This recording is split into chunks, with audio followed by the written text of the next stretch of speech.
Hello मेरे प्यारे बच्चों, क्या हाल चाल। बढ़िया साहब। तो कैसे हो मेरे बब्बर शेर और शेरनियों।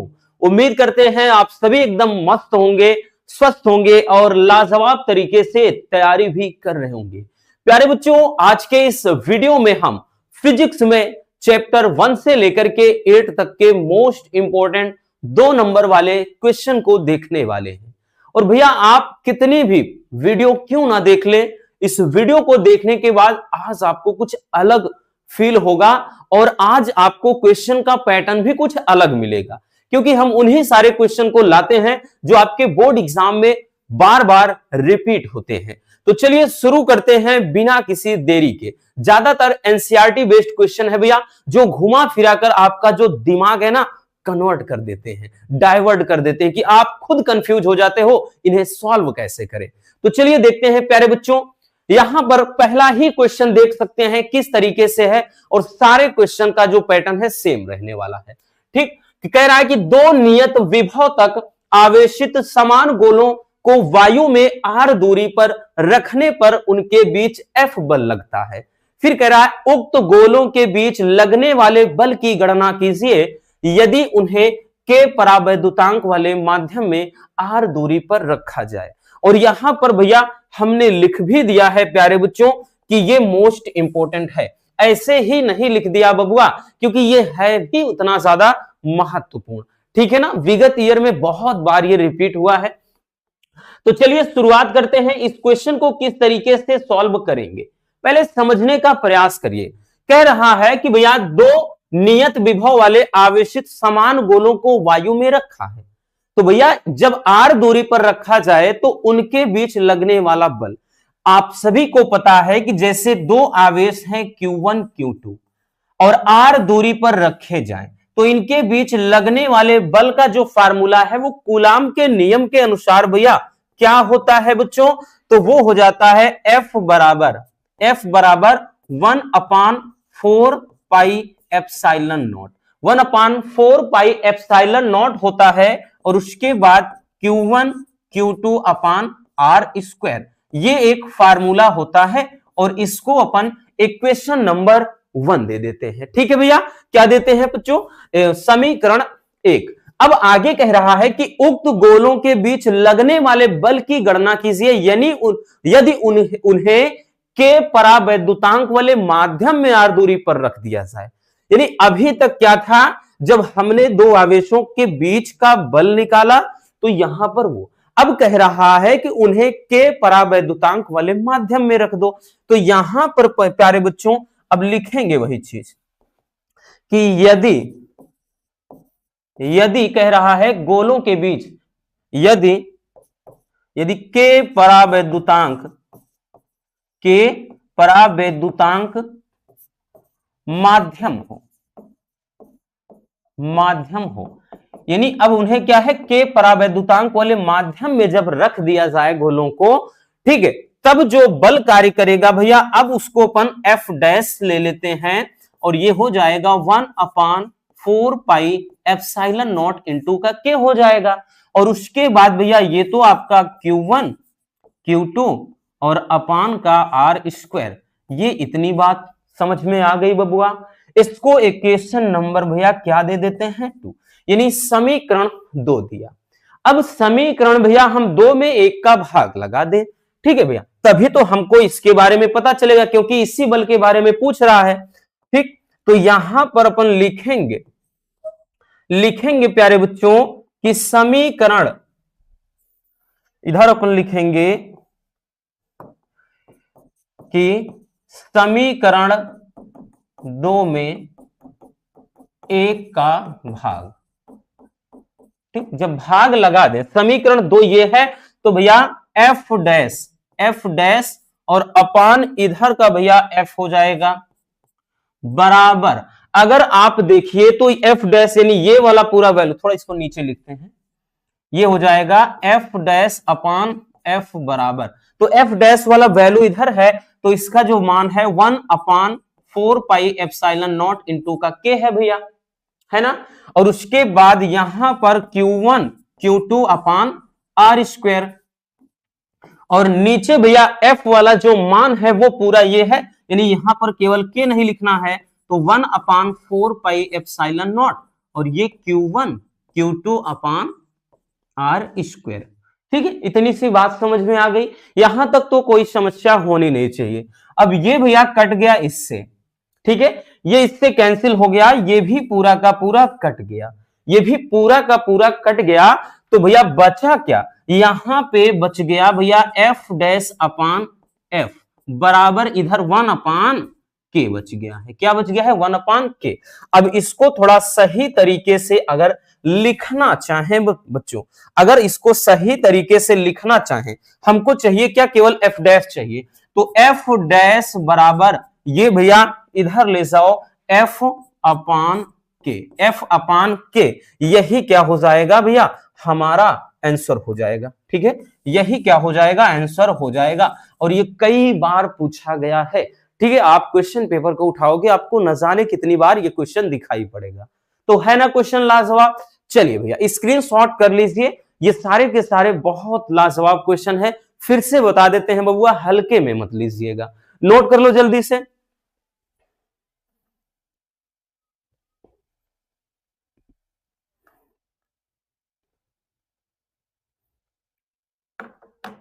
हो गया? चलिए आगे चलते हैं। अगला क्वेश्चन, अगला क्वेश्चन है कूलाम के नियम की व्याख्या के लिए। ये तो भैया हम लाना नहीं चाहते थे, क्योंकि इसको हम ऑलरेडी शॉर्ट में समझा चुके हैं, लेकिन ये अक्सर 2 नंबर वाला क्वेश्चन है, 2 नंबर में ज्यादा देखने को मिला है, इसलिए फिर से हमने इस क्वेश्चन को यहां पर रख लिया है, नहीं तो इसको वैसे भी नहीं रखना चाहते थे। ठीक है, लेकिन वही चीज भाई कि इंपॉर्टेंट है 2 नंबर के नजरिए से, इसलिए जानना बहुत ज्यादा जरूरी है हमें। ठीक, चलिए देखते हैं। अब कूलाम का नियम क्या है भाई? आप इसको अच्छे से समझ ही चुके होंगे। कूलाम का नियम क्या है? तो देखिए, कूलाम का नियम यह कहता है कि 2 बिंदु आवेशों के बीच लगने वाला वैद्युत जो बल होता है, दोनों आवेशों के गुणनफल के समानुपाती तथा उनके बीच की दूरी के वर्ग के व्युत्क्रमानुपाती होता है। अब देखिए, जब ये केवल और केवल भैया पूरा कूलाम का नियम केवल पूछ लिया जाए फार्मूले का, तो 1 नंबर में आता है। कूलाम के नियम की व्याख्या कीजिए, इस टाइप से पूछता है तो 2 नंबर में आता है। ठीक है, तो यहां पर पहले समझते हैं। मान लिया भैया यहां पे प्यारे बच्चों एक आवेश Q1 है, और यहां पे एक आवेश क्या है? Q2 है, एक आवेश Q2 है। उसके बाद भैया इनके बीच की दूरी, मान लिया कि इनके बीच की जो दूरी है ना भैया, वो क्या है? R है, बीच की दूरी है वो R है। तो कह रहा है कि इनके बीच लगने वाले बल, यानी इनके बीच जो लगने वाला बल होगा, उसी के आधार पर क्या है? कूलाम का नियम दिया गया है। अब यहां पर भाई जो बल लगेगा वो आकर्षण भी लग सकता है, प्रतिकर्षण। अब आकर्षण कर एक क्वेश्चन, मतलब एक पेपर में यह भी आया था कि 2 बिंदु आवेशों के बीच लगने वाला वैद्युत बल कब आकर्षण होता है और कब प्रतिकर्षण होता है। ठीक है ना, अभी इसके बारे में हम नीचे ये चर्चा करेंगे। तो चलिए ये समझ में आ गया कि मान लेते हैं कि 2 बिंदु आवेश Q1 Q2 है, इनके बीच की दूरी R है, तो इनके बीच लगने वाला जो बल होता है, अब वो बल किस पर निर्भर करता है? वही क्या है? कूलाम के नियम की व्याख्या करता है। तो यहां पर वही चीज कहा गया है ना कि कूलाम के नियम के अनुसार 2 बिंदु आवेशों के बीच ये जो बल है ना, इन आवेशों के गुणनफल के समानुपाती होता है तथा इनके बीच की दूरी के वर्ग के व्युत्क्रमानुपाती होता है। तो यहां पर आपके सामने भैया 2 समीकरण बनेंगे। पहला हो जाएगा प्यारे बच्चों, जो लगने वाला बल है F प्रोपोर्शनल क्या हो जाएगा? Q1 into Q2। ठीक है भैया, ये आपका आ जाएगा इक्वेशन नंबर 1, समीकरण 1 हो जाएगा। और दूसरा भैया समीकरण क्या हो जाएगा? दूसरा कह रहा है कि जो लगने वाला बल है वो उनके बीच की दूरी के वर्ग के व्युत्क्रमानुपाती, ये दूसरा पॉइंट हो जाएगा। ठीक है, ये हो गया दूसरा पॉइंट। अब समीकरण 1 व 2 को मिला देते हैं। ठीक है भैया, तो यहां पर लिखेंगे कि समीकरण 1 व 2 को मिलाने पर, 2 को मिलाने पर अगर 1 व 2 को मिला दिया जाए, ठीक है भैया, समीकरण 1 व 2 को मिला दिया जाए तो ये क्या हो जाएगा, ये हो जाएगा F प्रोपोर्शनल।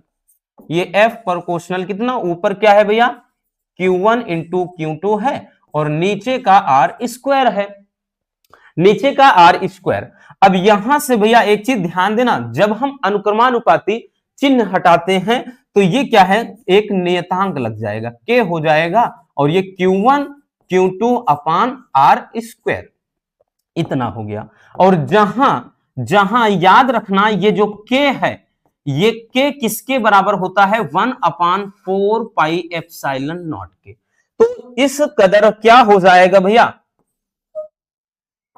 यहां पे भैया इस कदर क्या होगा, इस कदर आशिकी का असर छोड़ जाएंगे, है ना, तेरे चेहरे पे अपनी नजर छोड़ जाएंगे।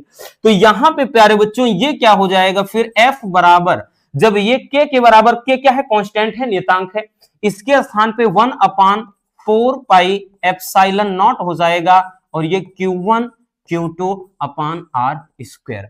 और यही क्या है, कूलाम्स लॉ है, बोले तो यही कूलाम का भैया नियम हो जाता है। ठीक है बच्चों, यही क्या होता है, कूलाम का नियम, जहां पे इसका मान कितना होता है, ये मान कभी कभार पूछ लेता है, 1/4 पाई एप्सिलॉन नॉट, इसका मान कितना होता है, 9 गुणे 10 के घात 9, कितना होता है, न्यूटन मीटर स्क्वायर प्रति कूलाम स्क्वायर। ठीक है, ये इसका वैल्यू होता है। हालांकि जब न्यूमेरिकल आएगा तो ये वैल्यू जितने कांस्टेंट होते हैं वो आपके सबसे, जो पेपर होगा क्वेश्चन पेपर, सबसे लास्ट वाले पेज पर सारा का सारा वैल्यू लिखा होता है, भले आपको याद ना हो फिर भी लिखा रहता है वहां। ठीक है, तो ये रहा कूलाम का नियम। तो ये आपका 2 नंबर में ज्यादातर पूछने भाई मतलब दिखाई पड़ता है। ठीक है ना, तो सिंपल सा क्वेश्चन है, बाकी आगे क्वेश्चन का लेवल बहुत मजेदार है। तो चलिए जल्दी से स्क्रीनशॉट कर लीजिए।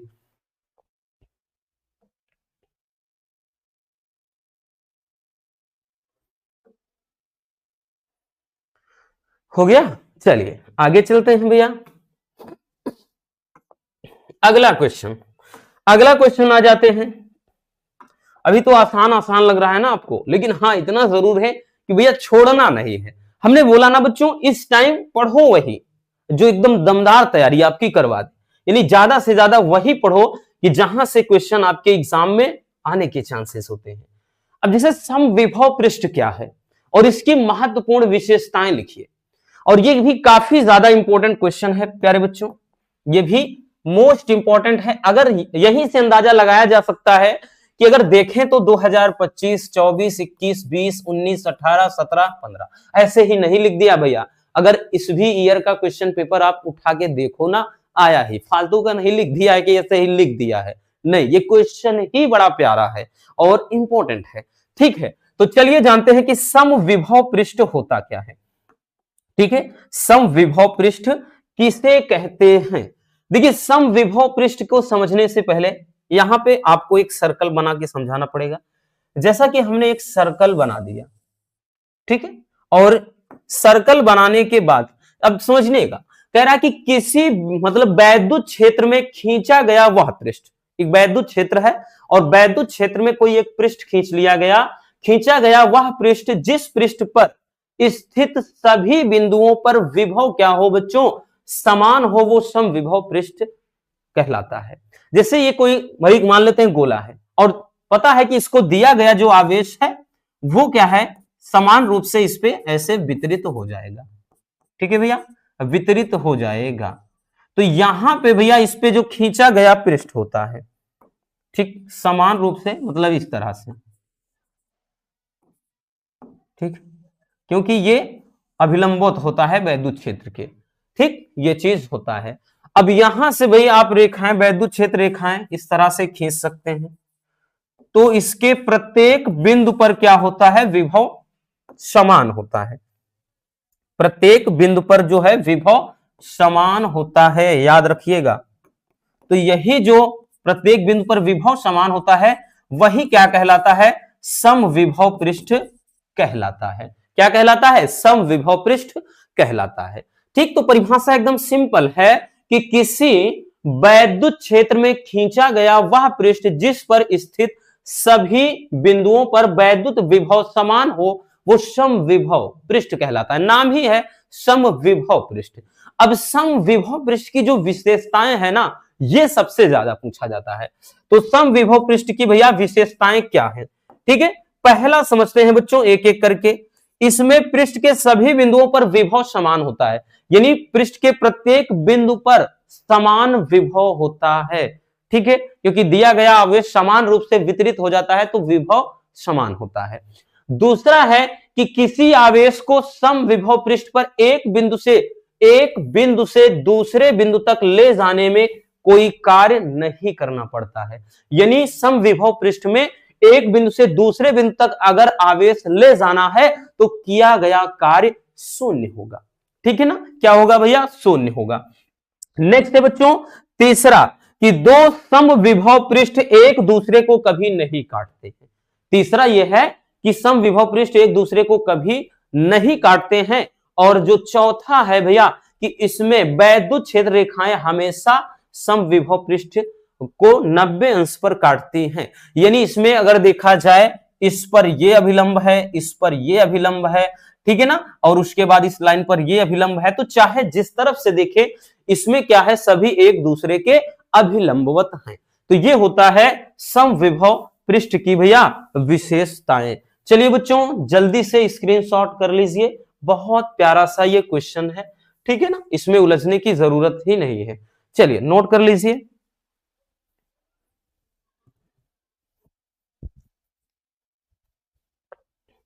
हो गया, आगे चलते हैं।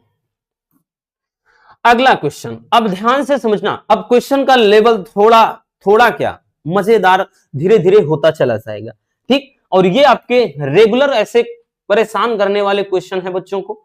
और हाँ इतना जरूर कहेंगे भैया एनसीईआरटी बेस्ड क्वेश्चन है, इसीलिए कहते हैं अगर एनसीईआरटी से आप पढ़ते हो ना तो उसके बाहर का सोच भी नहीं सकता, ठीक है। जो भी पेपर सेट बनाएंगे अगर एनसीईआरटी अगर आपने अच्छे से पढ़ा है, ढंग से पढ़ा है, तो आपका कुछ भी नहीं बचता उसके बाद, ठीक। तो एनसीईआरटी से ही सारे क्वेश्चन हमने उठाए हैं, क्योंकि आपका पूरा का पूरा पैटर्न ही एनसीईआरटी है।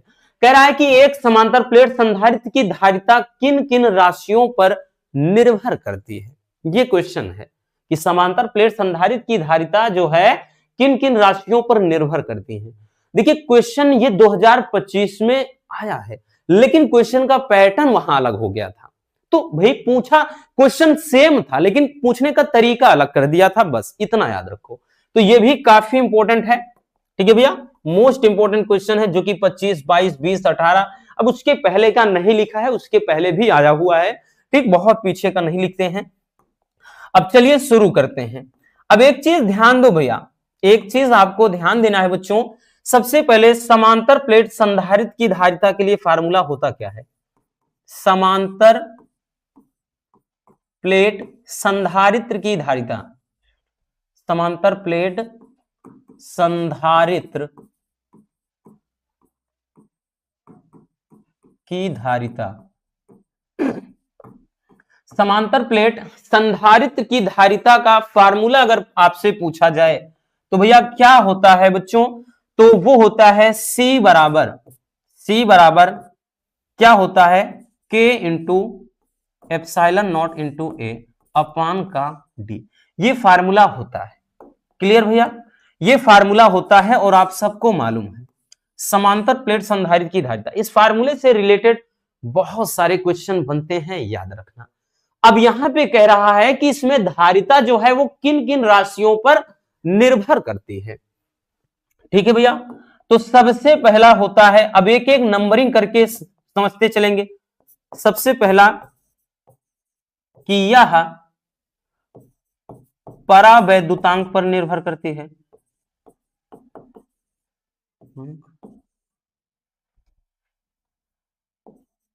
पर निर्भर करती है,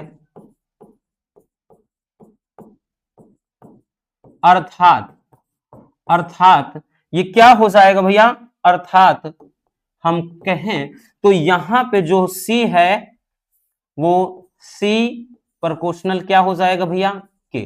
इसका मतलब यह है बच्चों कि इसका मतलब यह है कि यदि कोई परावैद्युत माध्यम रख दिया जाए प्लेटों के बीच में तो उसकी धारिता बढ़ जाएगी। और जो 2025 में पूछा था यही पूछा था, यहां पूछा था कि मतलब समांतर प्लेट संधारित्र की धारिता पर क्या प्रभाव पड़ेगा यदि परावैद्युतांक पदार्थ भर दिया जाए। तो परावैद्युतांक पदार्थ वही चीज है कि भैया जो परावैद्युतांक मतलब ये धारिता होती है परावैद्युतांक पर निर्भर करती है, मतलब इसके अनुक्रमानुपाती होती है। ठीक, कहने का अर्थ यही है कि परावैद्युत पदार्थ भर देने पर ये जो धारिता है, धारिता का मान भी भैया क्या है, बढ़ जाएगा। ठीक है, धारिता का मान भी बढ़ जाएगा। चलिए अब उसके बाद दूसरा देखते हैं बच्चों। ठीक है, इधर जगह है, इधर देख लेते हैं। दूसरा है भैया, दूसरा है कि धारिता क्षेत्रफल पर निर्भर करती है। क्षेत्रफल पर निर्भर करती है, निर्भर करती है,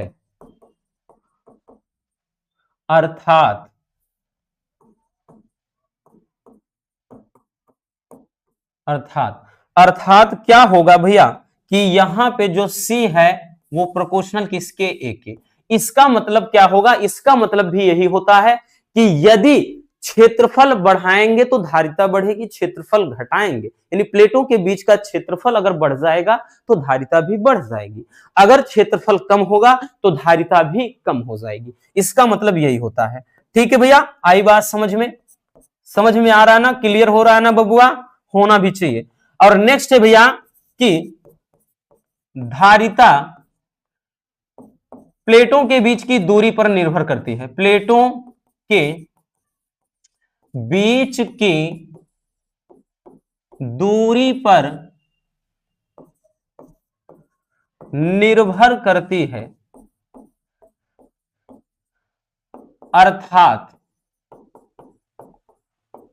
अर्थात जो धारिता होती है ना भैया वो C प्रोपोर्शनल क्या होता है, 1/d के। इसका मतलब यह है प्यारे बच्चों कि अब देखिए यहां व्युत्क्रमानुपाती है, इसका मतलब यह है कि अगर प्लेटों के बीच की दूरी कम होगी, यहां पे प्लेटों का क्षेत्रफल, लेकिन यहां प्लेटों के बीच की दूरी अगर कम होगी तो धारिता बढ़ेगी, अगर दूरी बढ़ेगी तो धारिता कम होगी। ठीक है भैया, तो ये आप तीन चीजें याद रखना। और 2025 में जो क्वेश्चन पूछा था वो ये कहा था कि यदि क्षेत्रफल दुगना पड़ जाए तो क्या प्रभाव पड़ेगा धारिता पर, फिर कहा था दूरी आधी कर दी जाए तो क्या प्रभाव पड़ेगा, ऐसा परावैद्युतांक भर दिया जाए तब क्या प्रभाव पड़ेगा। तो क्वेश्चन का जो पैटर्न है वो भी बस वही बदल दिया गया था, लगभग मिलता जुलता था। ठीक, बस कुछ भी हो, बस आपको ये फार्मूला याद रखना है और बाकी चाहे इसमें जो कुछ करे नोट कर लीजिए भैया।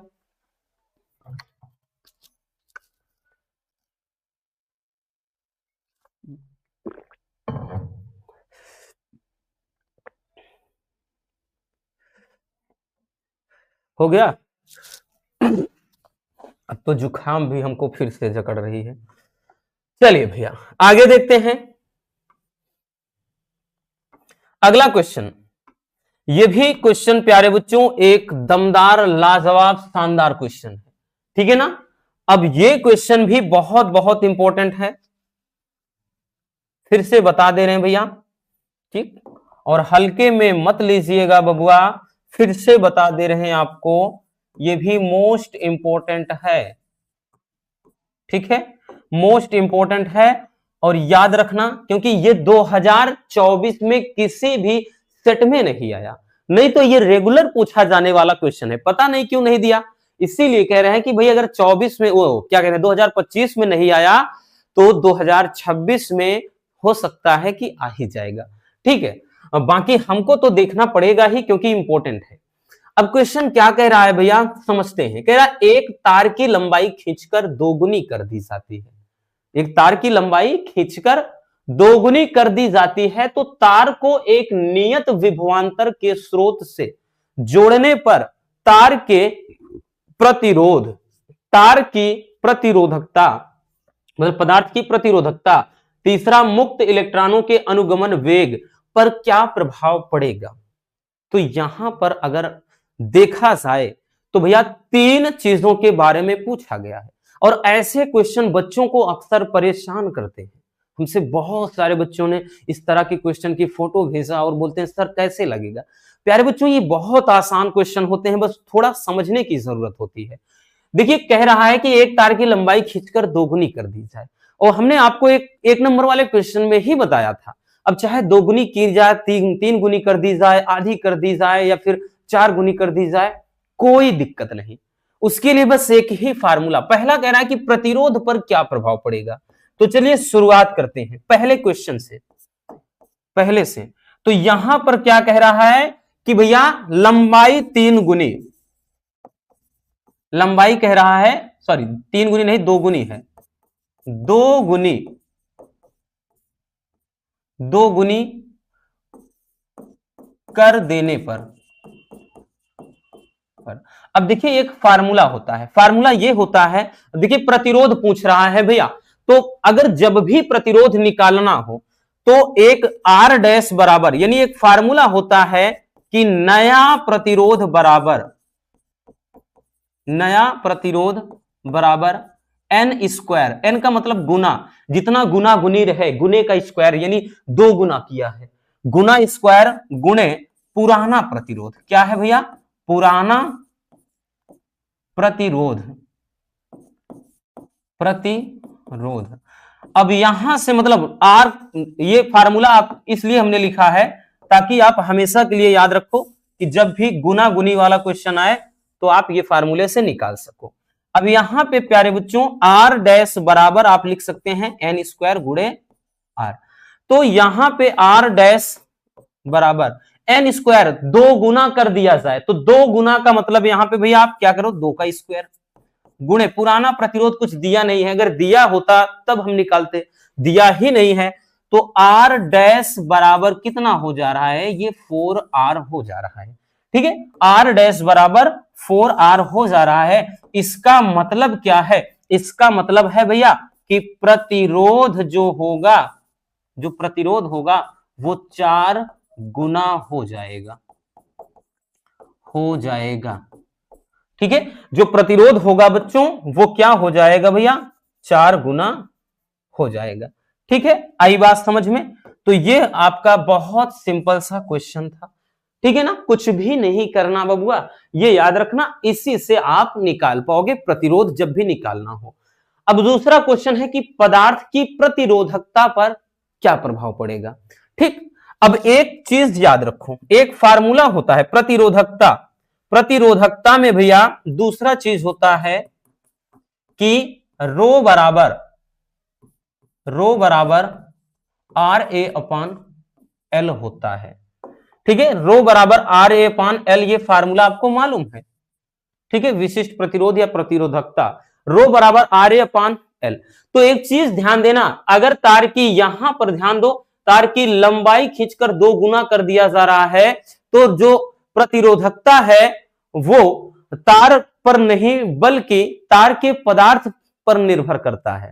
ठीक है ना, वो तार की लंबाई चौड़ाई पर निर्भर नहीं करता, बल्कि वो किस पर निर्भर करता है, तो वो पदार्थ के प्रकृति पर निर्भर करता है। इस बात को अपने माइंड में आप स्टोर कर लीजिएगा। तो यहां पर हम लिखेंगे प्यारे बच्चों, हम लिखेंगे कि प्रतिरोधकता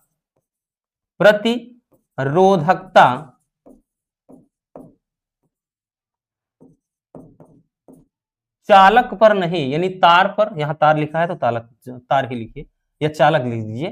ठीक है, चालक पर नहीं बल्कि चालक के पदार्थ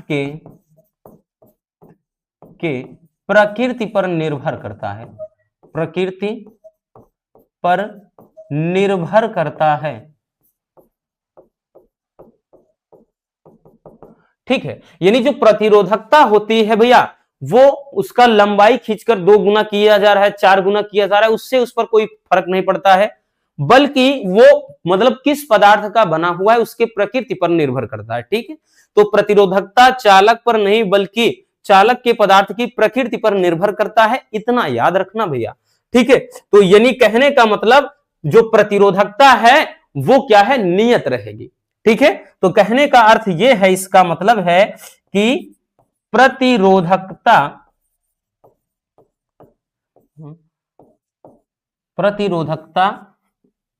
में परिवर्तन नहीं होगा, परिवर्तन नहीं होगा।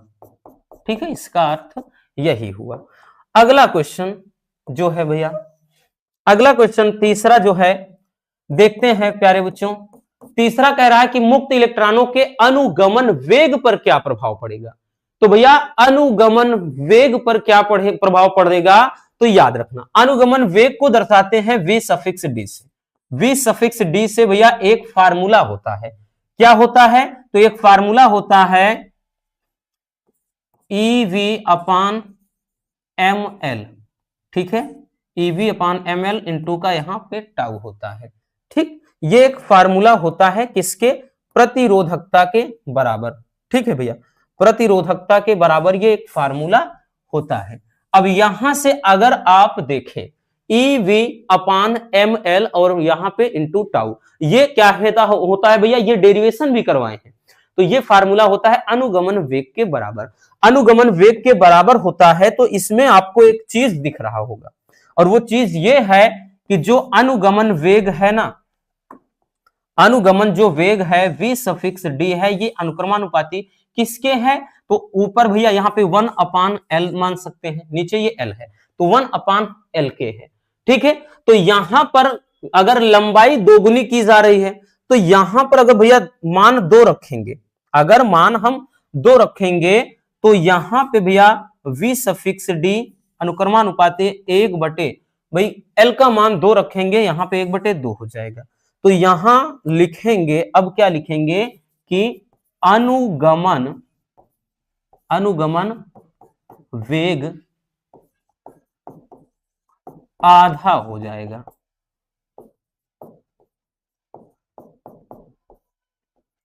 ठीक है, आधा हो जाएगा।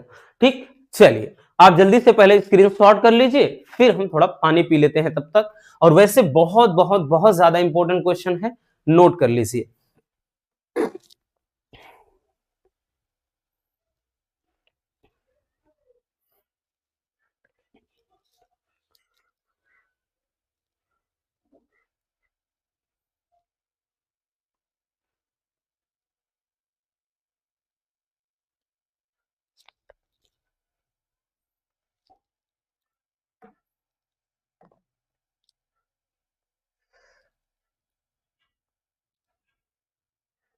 हो गया भैया, चलिए अब अगला देखते हैं। अगला क्वेश्चन है कि किसी चालक का प्रतिरोध किन किन कारकों पर निर्भर करता है। यह भी बड़ा लाजवाब सा क्वेश्चन है भैया, और रेगुलर पूछा जाने वाला क्वेश्चन है, याद रखना यह क्वेश्चन भी रेगुलर बेस पर पूछा जाने वाला क्वेश्चन है। ठीक है, याद रखना प्यारे बच्चों, ये भी का मोस्ट इंपॉर्टेंट क्वेश्चन होता है। तो ऐसे क्वेश्चन हमने बताया ना कि अक्सर आपके दिमाग में यही सारे प्रश्न लाते हैं कि भाई इनकी शुरुआत कहां से करें, कैसे लगाएंगे इनको। तो चलिए बताते हैं। ठीक, एक फार्मूला होता है भाई, अगर प्रतिरोध के बारे में पूछा है तो उसी से संबंधित हम फार्मूला लिखेंगे। तो एक फार्मूला इसके पहले हमने देखा कि रो बराबर RA/L, RA/L इसके पहले भी बताया था प्रतिरोधकता में। ठीक है ना, अब क्या है, विशिष्ट प्रतिरोध या प्रतिरोधकता। अब इसी को अगर भाई किसके बराबर लिखना हो, R के बराबर, तो अगर इसको आपको R के बराबर लिखना हो तो आप क्या लिखेंगे, जरा बताइएगा भाई। आप इसको देखिए, अगर ये रो अपान 1 करेंगे तो ये RA/L है। ठीक है, एकदम छोटे से बच्चों की तरह समझाते हैं आपको। तो आप इसका क्रॉस गुणित करेंगे भैया, रो इंटू का L लिखेंगे। ठीक है, और इसके बराबर इधर मतलब इधर क्या है, RA लिखेंगे, ऐसा लिखेंगे नहीं। उसके बाद R बराबर लिखेंगे रो इंटू L/A लिखेंगे, ऐसा ऐसा करेंगे। तो मतलब यहां पे हम क्या कह सकते हैं, आर बराबर ये रो इंटू का ए और अपान का ये क्या हो जाएगा, एल हो जाएगा। ठीक, किसके, एल के बराबर। ठीक है भैया, तो आर के बराबर रो इंटू ए अपान एल। अब यहां से जो प्रतिरोध है वो किन किन बातों पर निर्भर कर रहा है, हमको यही निकालना था। ठीक, ये आपका फार्मूला हो जाएगा। अब ये किन बातों पर निर्भर करता है वही चीज निकालना था। तो हम लिखेंगे भैया कि प्रतिरोध निम्न कारकों पर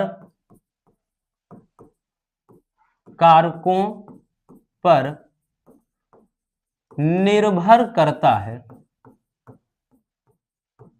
प्रतिरोध निम्न कारकों पर निर्भर करता है। अब पहला देखिए भैया, पहला क्या है, ये क्षेत्रफल पर निर्भर करता है, यानी ये आर किसके अनुक्रमानुपाती है, ए के। आर दूसरा किसके अनुक्रमानुपाती है, रो के। ठीक है, और आर किसके अनुक्रमानुपाती है, 1 अपान एल के। तो यूं कह सकते हैं क्षेत्रफल के पर निर्भर करता है, पदार्थ की प्रकृति पर निर्भर करता है, इसके पहले क्वेश्चन आया था। और तीसरा है लंबाई पर निर्भर करता है। तो यहां किन किन कारकों पर पूछा है, तो अगर वैसे पूछता तो क्षेत्रफल के अनुक्रमानुपाती और इसकी प्रतिरोधकता के अनुक्रमानुपाती ऐसा कुछ लिखते। तो यहां पर इन तीनों पर निर्भर करेगा, तो पहला लिखेंगे कि यह क्षेत्रफल पर निर्भर करता है। क्षेत्रफल पर निर्भर करता है, यह क्षेत्रफल पर निर्भर करता है। ठीक भैया, दूसरा लिखेंगे बच्चों कि यह चालक की लंबाई पर निर्भर करता है।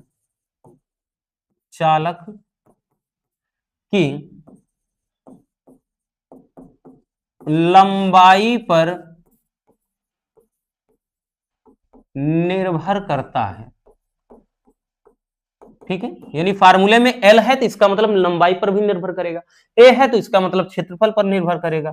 अब रो है, रो क्या है, तो भाई प्रतिरोधकता है, तो इसका मतलब अब प्रतिरोधकता हमेशा हमने बताया कि चालक के पदार्थ के प्रकृति पर निर्भर करता है। तो यहां पर लिखेंगे भैया, तो यह चालक के पदार्थ की प्रकृति पर निर्भर करता है।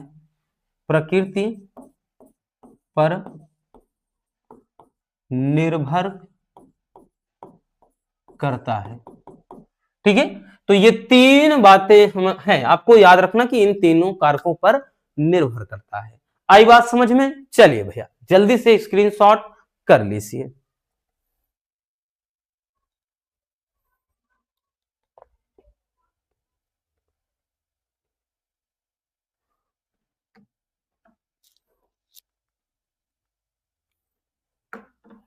हो गया भैया, चलिए आगे चलते हैं बच्चों। अगला क्वेश्चन है कि चुंबकशीलता तथा वैद्युतशीलता में संबंध स्थापित कीजिए। यह भी मोस्ट इंपॉर्टेंट है। ठीक है भैया, अक्सर ये एग्जाम में आपका रेगुलर बेस पे पूछा जाने वाला क्वेश्चन है, इसलिए इसको भी मोस्ट इंपॉर्टेंट लिख दिया है। ठीक, कभी कभार ऐसा हो जाए कि भैया क्वेश्चन छूट जाए, नहीं तो ये मतलब रेगुलर आता है। चलिए देखते हैं। सबसे पहला कह रहा है कि चुंबकशीलता, तो भैया निर्वात की चुंबकशीलता के बराबर फार्मूला क्या होता है बताइएगा भाई। चुंबकशीलता के लिए फार्मूला क्या है? निर्वात की चुंबकशीलता के लिए भैया फार्मूला होता क्या है, तो बताना बच्चों क्या होता है। म्यू नॉट बराबर क्या होता है, 4 पाई इंटू का 10 की पावर माइनस का 7 न्यूटन प्रति एम्पियर स्क्वायर। याद आया कुछ? याद आया कुछ भैया? ये होता है म्यू नॉट के बराबर। म्यू नॉट क्या होता है, निर्वात की चुंबकशीलता। और दूसरा है बबुआ वैद्युतशीलता। दूसरा क्या है भैया, वैद्युतशीलता। वैद्युतशीलता,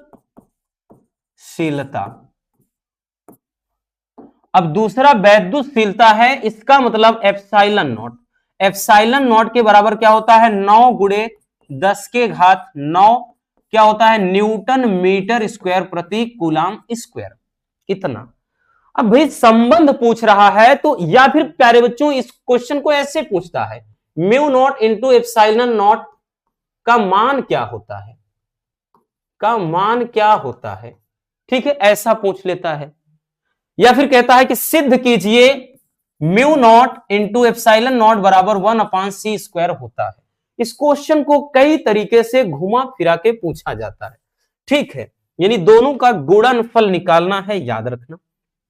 अब यहां समझ में आ गया भैया, अगर म्यू नॉट, अब म्यू नॉट इंटू का एप्सिलॉन नॉट हमें निकालना पड़ जाए तो आप क्या लिखेंगे, तो भाई अगर आपको mu naught into epsilon not निकालना है भैया तो लिखेंगे म्यू नॉट इंटू का एप्सिलॉन नॉट बराबर, अब म्यू नॉट का मान थोड़ा नीचे से लिखते हैं, mu naught into epsilon not बराबर, म्यू नॉट का मान क्या है, तो 4 पाई इंटू 10⁻⁻7 हो जाएगा, इंटू एप्सिलॉन नॉट का मान कितना है भैया, एप्सिलॉन नॉट का मान कितना है, तो 1 मिनट, कहां गया भाई, हाँ एप्सिलॉन नॉट का मान कितना है, तो ये 9 इंटू 10 कितना है भैया, तो 9 है, इतना हो गया, ठीक है।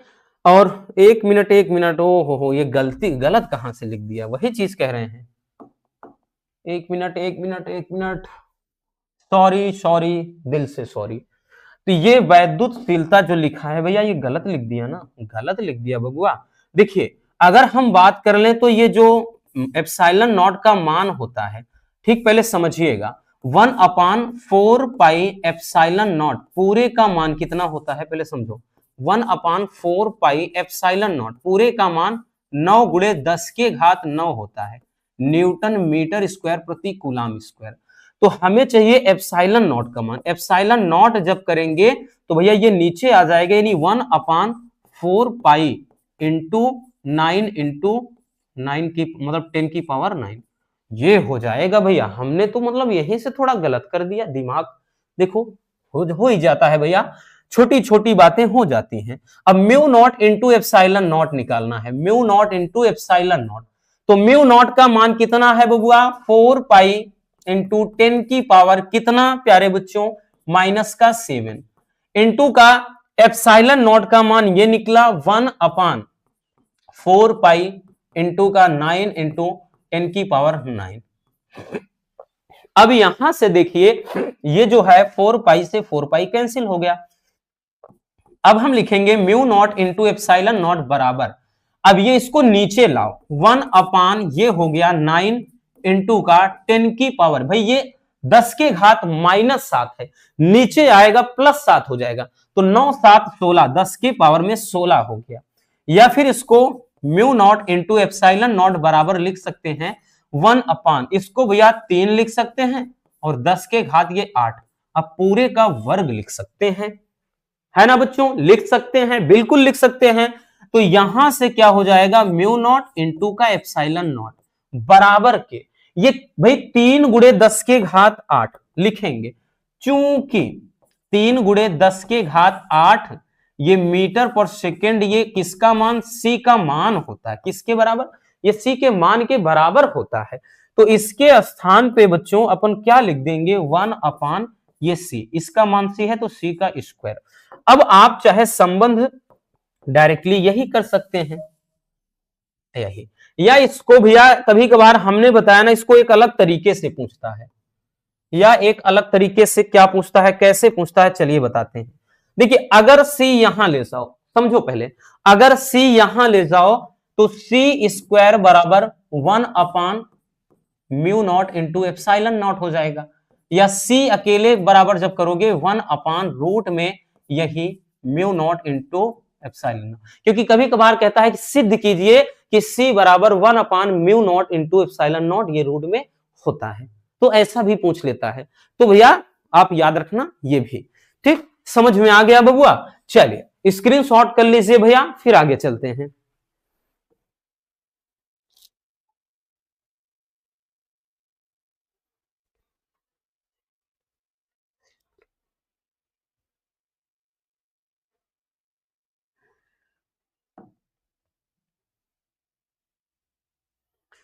हो गया।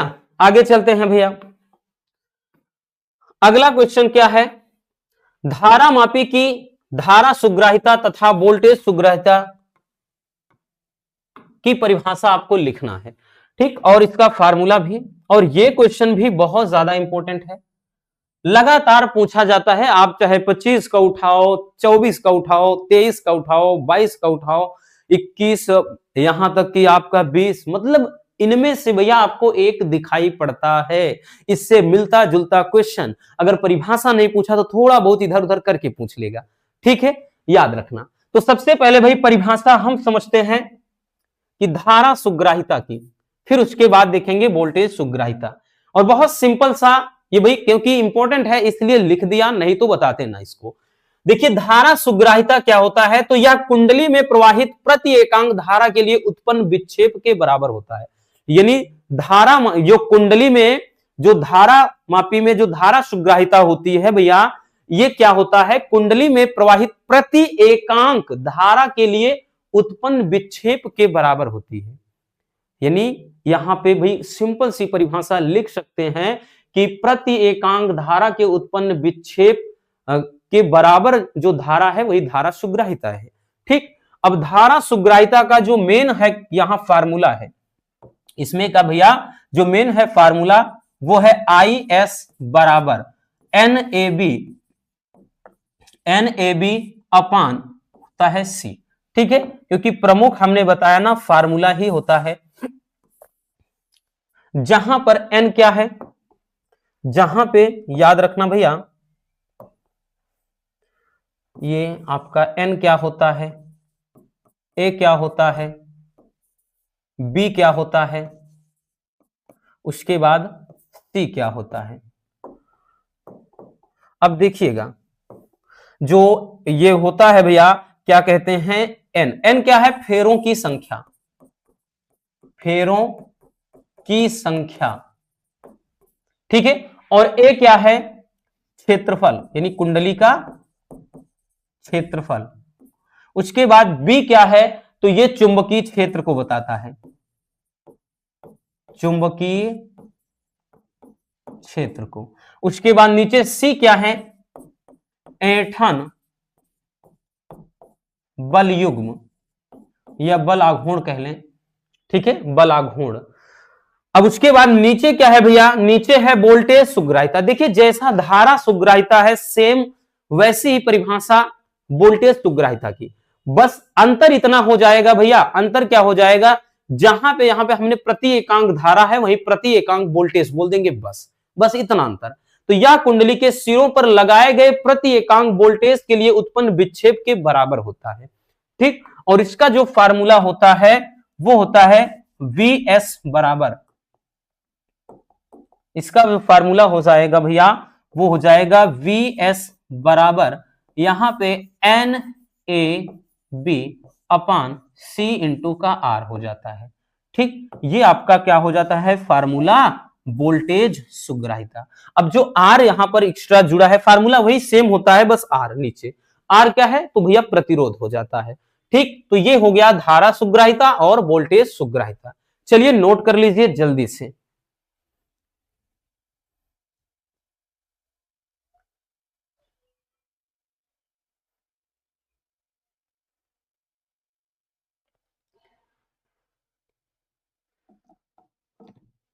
हो गया बच्चों, आगे चलते हैं भैया।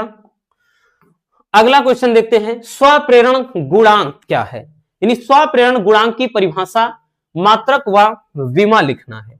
अब ये क्वेश्चन भी बहुत ज्यादा, देखिए अन्योन प्रेरण गुणांक भी है लिस्ट में, लेकिन जितना इसको पूछा गया है उतना उसको नहीं। लेकिन स्वप्रेरण गुणांक, अन्योन प्रेरण गुणांक भैया बखूबी हमने बहुत अच्छे से समझा है, बार बार इसे, ठीक, आप देख सकते हैं ये मोस्ट इंपोर्टेंट है। और 2024, 23, 22, 18, 17 लगातार आया है, लेकिन 25 में गैप किया गया है, तो समझ सकते हैं इंपॉर्टेंट बहुत ज्यादा है। एक साल अगर गैप किया है तो पूरी तैयारी में है कि 26 में इसको फिर से फेंक दो। तो देखिए भैया स्वप्रेरण गुणांक किसे कहा जाता है, स्वप्रेरण, स्व का मतलब अपने आप, स्वप्रेरण गुणांक जो होता है भाई ये क्या है कि एक ही कुंडली, एकल कुंडली में होने वाली घटना होती है। अन्योन प्रेरण गुणांक वो दो कुंडलियों के बीच होने वाली घटना होती है। तो पहले हम परिभाषा देखेंगे कि किसी कुंडली का जो स्वाप्रेरण गुणांक होता है मतलब उस प्रेरित विद्युत वाहक बल के संख्यात्मक मान के बराबर होता है, जो कि उसी कुंडली में धारा परिवर्तन की दर एकांक होने पर उत्पन्न होता है। ठीक है, ये रही परिभाषा। एक मिनट भैया, थोड़ा अजीब सा फील हो रहा है, थोड़ा रिलैक्स होना पड़ेगा। पानी पी लें।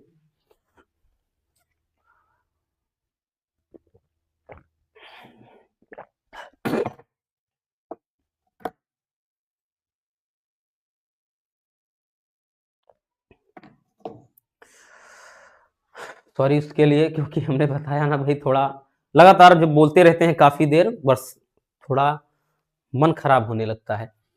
देखिए भैया, अब समझ में आ गया। पहले समझते हैं इसको फार्मूले से। परिभाषा में ऐसे तो कुछ नहीं समझ में आएगा, फार्मूले से समझते हैं कि जो फार्मूला होता है वो होता है एल बराबर भैया माइनस का ई अपान यहां पे डी आई, मतलब D I upon D T या delta I upon D T लिखिए, D I upon D T या delta upon I upon delta T. मतलब यही क्या हो जाता है भैया, स्वाप्रेरण गुणांक का फार्मूला हो जाता है। ठीक है, यहीं से अगर प्रेरित विद्युत वाहक बल निकालना हो, ई बराबर फार्मूला, तो ये ई बराबर क्या हो जाता है, माइनस का एल और डी आई यानी डेल्टा आई लिखिए या D I upon D T, यही फार्मूला हो जाता है। तो भाई यहां पे अब समझिएगा, हमने एक बात आपको बताई। क्या बताया बच्चों, कि जो स्वाप्रेरण गुणांक है मतलब एल से दर्शाते हैं। कह रहा स्वाप्रेरण गुणांक उस प्रेरित विद्युत वाहक बल के संख्यात्मक मान के बराबर होता है। तो प्रेरित विद्युत वाहक बल क्या है, ई है। इसके कह रहा है उस संख्यात्मक मान के क्या होता है बच्चों, बराबर होता है, जबकि उसमें धारा परिवर्तन की दर यानी D I upon D T क्या हो जाए, एक हो जाए।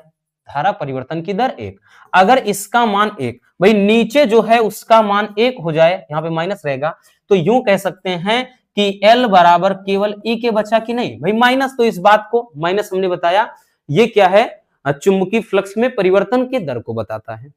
ठीक है, यहां पर क्या है, वो फ्लक्स में परिवर्तन को बताता है, इसलिए वो माइनस क्या है। ठीक, याद रखना। तो यहां पर ये समझ में आ गया कि जो क्या है भाई, कह रहा है कि किसी कुंडली का स्वाप्रेरण गुणांक उस प्रेरित विद्युत वाहक बल के बराबर होता है जिसमें धारा परिवर्तन की दर क्या है, एकांक हो। यानी अगर इसके जगह पर एक रख दिया जाए तो एल बराबर ई के हो जाता है। तो इसी फार्मूले से ये पूरी परिभाषा बनी है। अब इसका मात्रक रखें भैया, मतलब मात्रक क्या होगा बच्चों वो देखते हैं। इसका मात्रक क्या होता है वो देखते हैं, और दूसरा विमा। तो भैया इसका मात्रक क्या हो जाएगा, मात्रक होता है हेनरी। क्या होता है बच्चों, हेनरी। एच से दर्शाते हैं। विमा क्या होता है, विमा होता है एम एल टू होता है, टी माइनस टू होता है, ए माइनस क्या होता है, टू होता है। ठीक, ये इसका डायमेंशनल फार्मूला होता है। बात समझ में आ गई। तो ये काफी इंपॉर्टेंट है, अच्छे से इसको देख लेना भैया, इग्नोर बिल्कुल मत करिएगा। और वैसे भी कॉपी और पेन के साथ बैठा करो, सारे क्वेश्चन को जितना ज्यादा से ज्यादा आप लिखोगे भैया उतना प्रैक्टिस होगा। और यही एग्जाम के अगर एक दो दिन पहले भी आप देख लेते हो तो कहीं ना कहीं आपकी तैयारी और भी बेहतर हो जाती है, यानी सोने पे सुहागा का ये काम करेगा। ठीक है भैया, रामबाण ब्रह्मास्त्र जो भी समझो, ये वही सब आपके लिए है। जल्दी से नोट कर लीजिए।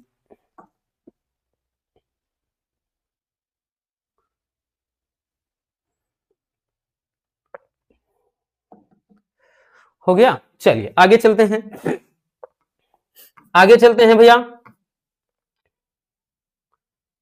हाँ, अगला क्वेश्चन है कि ट्रांसफार्मर के परिणमन अनुपात से क्या तात्पर्य है। और इस क्वेश्चन के बारे में क्या ही कहा जाए, ये भी अपने आप में बहुत बहुत बहुत इंपॉर्टेंट है, मोस्ट इंपॉर्टेंट है, भले यहां नहीं लिखा भैया। ठीक है, और यहां पे ज्यादातर जैसे 3 नंबर वाले में सॉरी 2 नंबर वाले में जब पूछता है तो ट्रांसफार्मर किस सिद्धांत पर कार्य करता है, या ट्रांसफार्मर में मतलब उच्चाई और अपचाई ट्रांसफार्मर में अंतर लिखिए। जैसा 2025 में लॉन्ग में एक 5 नंबर का आया था और एक इसी चैप्टर से उच्चाई तथा अपचाई ट्रांसफार्मर में अंतर आया था। ठीक, तो यहां पर हम बता रहे हैं कि ट्रांसफार्मर के परिणमन अनुपात क्या है, या ट्रांसफार्मर का बोलेगा कि सिद्धांत क्या है। तो ट्रांसफार्मर बच्चों एक ऐसी युक्ति है, ये एक ऐसा साधन है जो अन्योन्य प्रेरण की घटना पर काम करता है और इसके अनुपात के बारे में पूछ रहा है। जैसे कि आप सबको पता है कि भाई ट्रांसफार्मर में क्या होता है भैया, 2 कुंडलियां होती हैं। इस तरह से अगर ये विभाजित होता है तो ट्रांसफार्मर में 2 कुंडलियां, एक इधर की तरफ एक इधर की तरफ। इधर फेरों, जैसे ये क्या है, तांबे के तार लपेटे हुए हैं तो इसमें फेरों की संख्या ये क्या हो जाएगा भैया, इधर कहेंगे प्राथमिक में तो NP, इधर क्या हो जाएगा NS। ठीक है, यही होता है NP NS। और उसके बाद इधर अगर विभव में अनुपात देखें तो VP हो जाएगा और इधर क्या है VS। तो ये होता है प्राथमिक और द्वितीय कुंडली में फेरों की संख्या और ये विभव। ठीक, या यही विभव को ही बोलते हैं क्या, विद्युत वाहक बल। यहां पे अब यहां पे भाई हमें जानना है कि परिणमन अनुपात क्या होता है। क्या बच्चों, परिणमन अनुपात। तो चलिए शुरू करते हैं। देखिए ट्रांसफार्मर की प्राथमिक ट्रांसफार्मर की द्वितीय कुंडली में फेरों की संख्या तथा प्राथमिक कुंडली में फेरों की संख्या के अनुपात को परिणमन अनुपात कहा जाता है। मतलब बहुत सिंपल सा लॉजिक। अभी जो हमने बताया कि ये जो ट्रांसफार्मर की कुंडलियां हैं, अगर ये प्राथमिक हैं तो इसमें फेरों की संख्या NP, ये द्वितीयक हैं तो इनमें NS। तो यहां पर यही बोल रहा है कि ट्रांसफार्मर में द्वितीयक कुंडली में फेरों की संख्या, यानी द्वितीय कुंडली में फेरों की संख्या NS, तथा कह रहा है प्राथमिक कुंडली में फेरों की संख्या। तो प्राथमिक कुंडली में फेरों की संख्या मतलब भैया NP के अनुपात को ठीक है भाई, क्या है के अनुपात को परिणमन अनुपात कहते हैं और इसे R से दर्शाते हैं। तो भैया ये बराबर किसके हो जाता है, स्मॉल r के। तो यहां से हम ये कह सकते हैं कि R बराबर NP अपान NS, या फिर इसी को ऐसा लिखा जा सकता है, इसी को भैया ऐसा भी लिखा जाता है, यहां R बराबर NS अपान NP। और चूंकि भैया ये जो बराबर होता है NS NP वो VS और VP के भी बराबर होता है, तो इस फार्मूले को अपन कुछ इस कदर भी लिख सकते हैं। ठीक है, तो ये हो जाएगा भैया परिणमन अनुपात। चलिए बच्चों जल्दी से इसको नोट कर लीजिए भैया, काफी इंपॉर्टेंट ये भी क्वेश्चन है।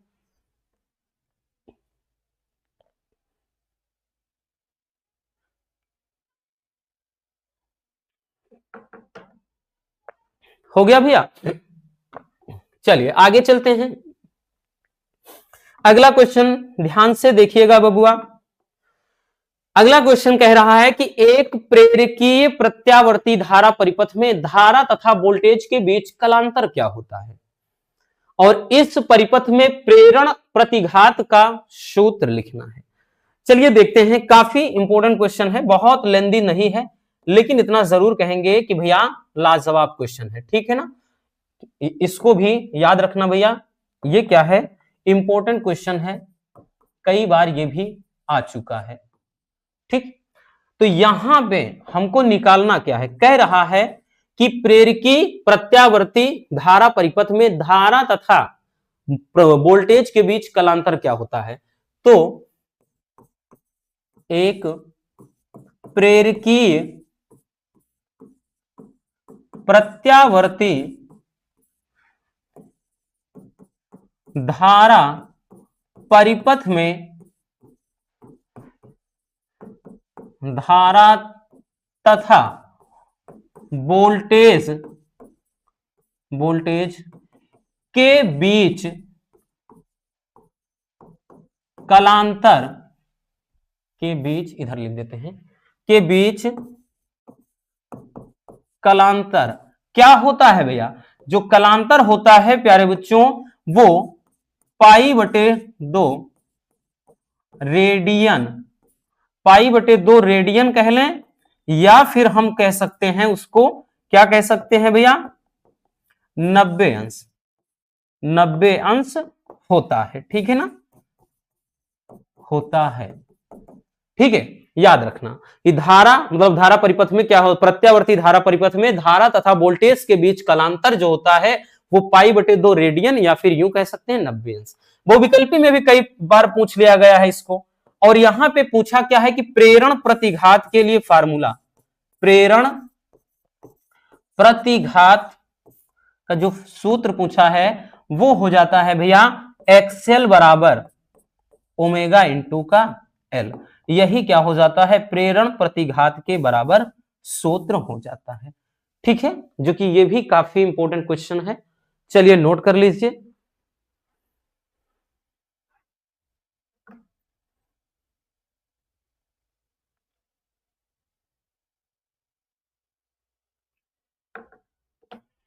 हो गया, आगे चलते हैं। अगला क्वेश्चन कि वैद्युत चुंबकीय तरंगों के 4 प्रमुख गुण लिखिए, या कहेगा लक्षण लिखिए, कुछ भी आ सकता है, ठीक है। और ये क्वेश्चन तो वैसे भी लॉन्ग में आता है, बट ज्यादातर भैया आपका 2 से 3 नंबर वाले में ज्यादा पूछता है, ठीक। तो चलिए देखते हैं वैद्युत चुंबकीय तरंगों के। अब वैद्युत चुंबकीय तरंगे क्या होती हैं भैया, ऐसी तरंगे जो वैद्युत तथा चुंबकीय तरंगों के अध्यारोपण के ज्यावक्र से बनती है, वो क्या है, वैद्युत चुंबकीय तरंगे होती हैं।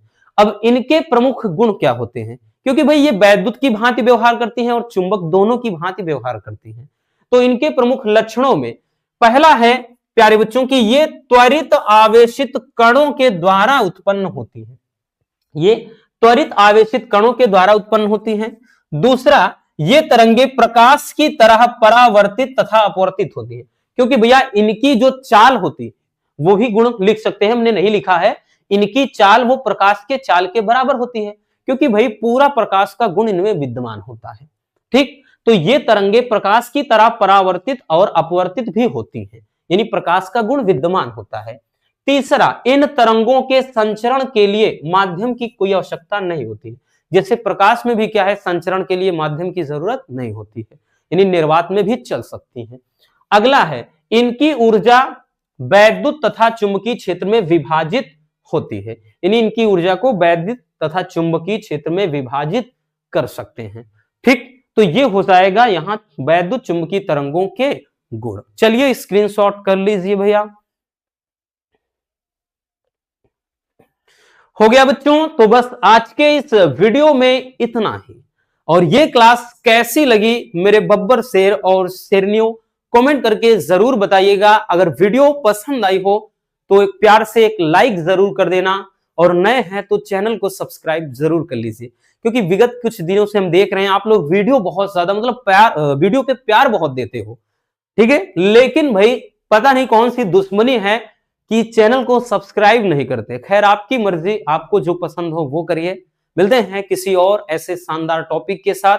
Love you, bye bye, take care. हाँ, एक प्यारा सा कमेंट बॉक्स में छोड़ दीजिएगा।